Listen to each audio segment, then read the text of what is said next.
Well, the whole Grand Canyon thing is bananas. Like, there's areas of the Grand Canyon you cannot explore. You cannot go. You cannot fly over. Right. And you can't fly under the rim. Yet when you go to those bad places, suddenly a white plane flies over under the rim, black helicopters show up. I showed on my episode. I show the black helicopters showing up. Like, they do show. Yeah. Like they are protecting something. Something. It's not as simple as this is a dangerous area, because you can go to any dangerous area. You go just to the normal tourist area. It's like, be careful. People fall. 2 people a year fall. Yeah, someone fell recently. They did? Yeah, Mm-hmm. an influencer. Of course, taking a selfie. But the Grand Canyon, there's been these crazy stories of people finding these like Egyptian, these caverns with like Egyptian artwork and hieroglyphics and these stories of artifacts that have been removed from there. So the story is, it shows up, I believe, in like the Phoenix Gazette. It's 1903 or so. And the explorer is G.E. Kincaid, and he's going down. He's looking for gold deposits or whatever. This is just before Teddy Roosevelt made the Grand Canyon a preserve. He was a naturalist. So he finds these steps that are clearly man-made. He follows the steps up, and there's a cave, and he goes in there, and he describes hieroglyphics that look Egyptian but are not quite. He finds a statue that he describes as like Buddha-like, not Egyptian, not human, but sort of like Buddha, and all these weapons, shields, gold, all sorts of stuff. He keeps going. He finds a deserted city in the caves, and all these tunnels and caverns go everywhere, and he's trying to map everything. He comes out, and he goes back to town, and he gathers together a group that we're going to go find this stuff again. And people are excited about it. And a couple of weeks go by, and everyone's gathered to go on the expedition. He never shows. The expedition goes nowhere, and that's really the last we've heard of it. Really? And is there any photographs or anything? No. There never is of this stuff. Right. Just descriptions? Just a great story. Well, the great part of the story is the fact that you actually can't go there. And the idea that there's an area where the military is protecting people from being foolish, that doesn't make any sense. Nobody asks why. Right. Like, nobody asks why. It really bothers me about that story and all of these, whether it's disclosure or whatever. I don't hear anyone asking why. Well, they won't let us. Well, who's they? Right. Someone's in charge of stuff that's not the president, right, or Congress. So who is it? So, is it possible there's some sort of a government installation down there somewhere? It's all going to be woo-woo conspiracy stuff, or it's real. Or G.E. Kincaid found something and someone got to him. But if G.E. Kincaid found something, why would they want to hide some ancient civilization discovery, particularly in the early 1900s? Like, why? For what reason? I don't know why Graham Hancock is marginalized now. Right, but that wouldn't you think that there's like less of a grip on that stuff in the 1900s, early 1900s? I would think so. Yeah. So my guess would be treasure and money. That would be my guess. Is it shows up in the paper, the government goes down there like, there's a lot of stuff down here. Let's grab it, send it to the Smithsonian, who keeps 99% of the stuff under wraps. They have a billion items that nobody can see, and then that's the end of it. Yeah, but what the fuck? Which I would love to know the official reason. See if you can Google. Is there an official reason why you're not allowed to go to certain areas of the Grand Canyon? They use a VPN there, brother. The story, I was looking at an article about the original article, and it says that the 2 guys mentioned might not have even existed. Right. There's no evidence of them. G.E. Kincaid? And another guy named S.A. Jordan. Oh, so it might be just a story that someone printed? Some horseshit? Yeah, when I was looking into one of these things before, I found something explaining that back in the early 1900s, when newspapers were a really popular thing to read, I don't know if it was like a game or if there was actual prizes people would play or like amongst themselves to try to get fake stories printed. If you could get the craziest story printed, you win like $500 or. I might be wrong, but I think Jordan was connected to the Smithsonian, at least according to the story. I pulled this from the Smithsonian Debunk, which, I mean, obviously they would if this is the way we're going to go with it, but them debunking this, and they gave 2 links, one to the original 1909 article and one to a 2008 update, and that's where I was pulling that from. I don't trust the Smithsonian. They're exempt from all kinds of stuff. Yeah? Well, like there's a law passed not too long ago that if you have Native American artifacts that are important to that culture, especially burial artifacts, they must be returned. Unless you're the Smithsonian, then They're allowed to hold on to then them? you can make a case that you don't have to give it back. How do they have so much power? It's a government agency. Smithsonian is a government. Oh, well, I didn't even know. I thought it was a private agency. So there's no official story as to why this area of the Grand Canyon is off limits. For your safety, The is all forbidden I, zone, they call it. yeah, that's all I can find. That's I'm looking fucking into weird. that. That's fucking weird. That this story comes from the very area that's forbidden. That's fucking weird. I think What are the odds? I you don't know? believe in coincidences, so a lot of these stories come from places you just can't go. Has anybody tried to hike in? All the time, wear or camo? raft in Yeah, did they get busted? and busted, yeah, and arrested. Really? You could find Fuck, you could man. find online. I wish I knew the names of a team that went up there. That's who found the black helicopters, and I used them in the video, and I credit them. So you can find their videos. They're up there for an hour and a half, trying to find stuff. And what they found up in that forbidden zone is anchored into the ground a giant hook, Right. or like a loop. Yeah. Like, I what saw would that. you use that for? And that would be to rappel down. That's the only reason that would be there. There's no explanation for what is this. They also found artifacts from that era, from the early 1900s, artifacts that people were there. So it's possible that they rappelled that, like they might have been standing right above that entrance. And there are reverse angles of that rock face that look a little weird. It could be pareidolia, but What's pareidolia? pareidolia is the mind's ability to see objects in random noise. You know, it's something we evolved to, to see predators in the forest. That's why if you see a cloud that looks like an Abraham Lincoln, Right. it's not Abraham Lincoln. It's pareidolia. But debunkers will always fall on pareidolia. So like the real believers, they hate that word. God, that would be. Imagine. Everything would have to be rewritten.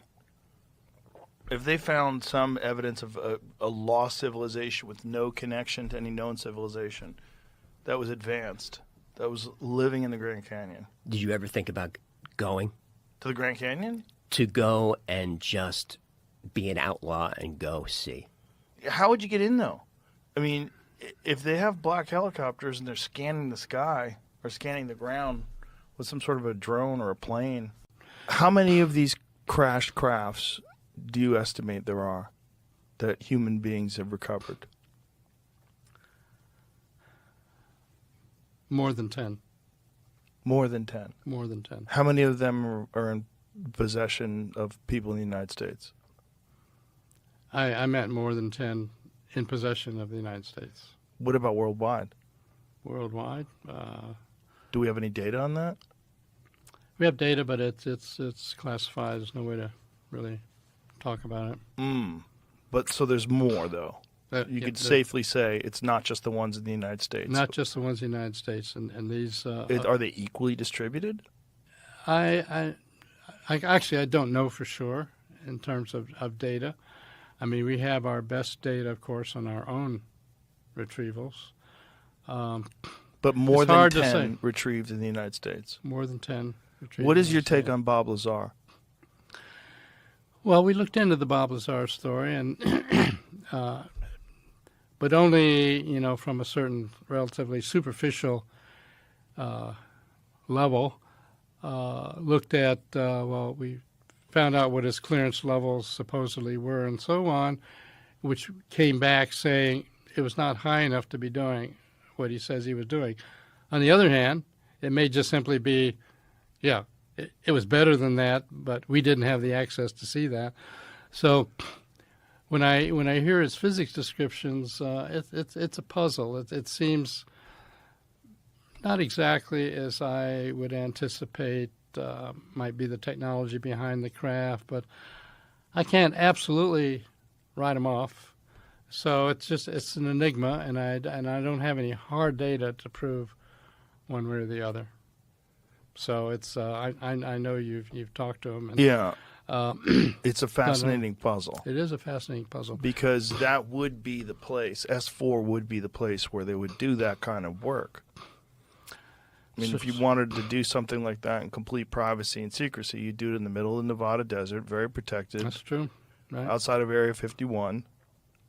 So even when people that have high clearances go and say, well, tell me about this. What's behind this? Who knows? If it's a special access program, an SAP, it might be, say, no, we're going to tell you that, he didn't do anything of significance here. In fact, he might have done something of significance. There's just no way of telling from the outside. Yeah.